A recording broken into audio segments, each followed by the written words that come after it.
আসসালামু আলাইকুম রহমতুল্লাহি ওবরাকাতু। সম্মানিত মুসলিম ভাই বোনেরা, রাসূল সাল্লাল্লাহু আলাইহি ওয়াসাল্লাম বিভিন্ন সময়ে সাহাবাদেরকে সাহাবীদেরকে বিভিন্নভাবে উপদেশ দিয়েছেন, নির্দেশনা দিয়েছেন।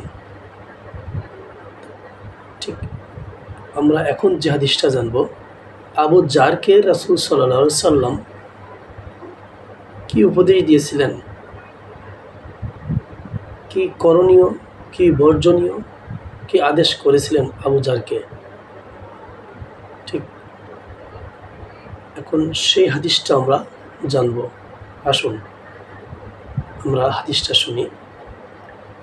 আন আবি জার রাদিয়াল্লাহু আনহু ক্বালা ক্বালা রাসূলুল্লাহ সাল্লাল্লাহু আলাইহি ওয়াসাল্লাম ইত্তাকিল্লাহ হাইসুমা কুনতা আকবিউ সাইয়্যাতাল হাসানাত তামহুয়া ওয়া খালিকিন নাস বিখুলকিল হাসান।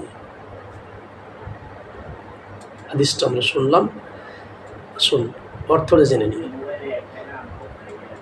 আবু জার রাদিয়াল্লাহু আনহু থেকে বর্ণিত, তিনি বলেন রাসূল সাল্লাল্লাহু আলাইহি সাল্লাম আমাকে বলেছেন, তুমি যেখানেই থাকো আল্লাহকে ভয় করো।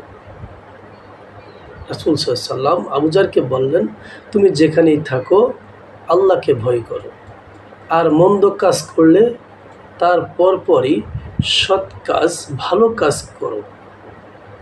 তাহলে কি হবে? তাহলে ভালো কাজ মন্দ কাজকে নিশ্চিহ্ন করে দিবে। সুবহানাল্লাহ। আর খালিকিন নাসা বিখুলকি হাসানি, রাসূল সাল্লাল্লাহু আলাইহি সাল্লাম শেষ যেটা বলেছিলেন আবু জারকে, আর মানুষের সাথে ভালো ব্যবহার করো, উত্তম আচরণ করো। এই কয়েকটা কথা আবু জারকে বলেছিলেন রাসূল সাল্লাল্লাহু আলাইহি সাল্লাম। প্রথম কি? ইত্তাকিল্লাহ, তুমি যেখানেই থাকো আল্লাহকে ভয় করো। দুই, তুমি কোনো খারাপ কাজ, মন্দ কাজ করলে তার পরপরই ভালো কাজ করো, সৎ কাজ করো। তাহলে কি হবে? ওই খারাপ কাজটি নিশ্চিহ্ন হয়ে যাবে। আর সর্বশেষ রাসূল সাল্লাল্লাহু আলাইহি সাল্লাম আবু জারকে যেটা বলেছিলেন, তুমি মানুষের সাথে ভালো ব্যবহার করো, উত্তম ব্যবহার করো, ভালো আচরণ করো।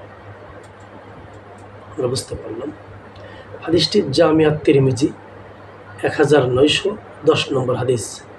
আল্লাহ রাব্বুল আলামিন আমাদেরকে এই হাদিসের উপর আমল করার তৌফিক দান করুন, আমরা যেন এই হাদিসটা মেনে চলতে পারি। রব্বুল আলামিন, তুমি আমাদেরকে সেই তৌফিক দান করুন। আমিন। আসসালামু আলাইকুম ওয়া রাহমাতুল্লাহি ওয়া বারাকাতুহু।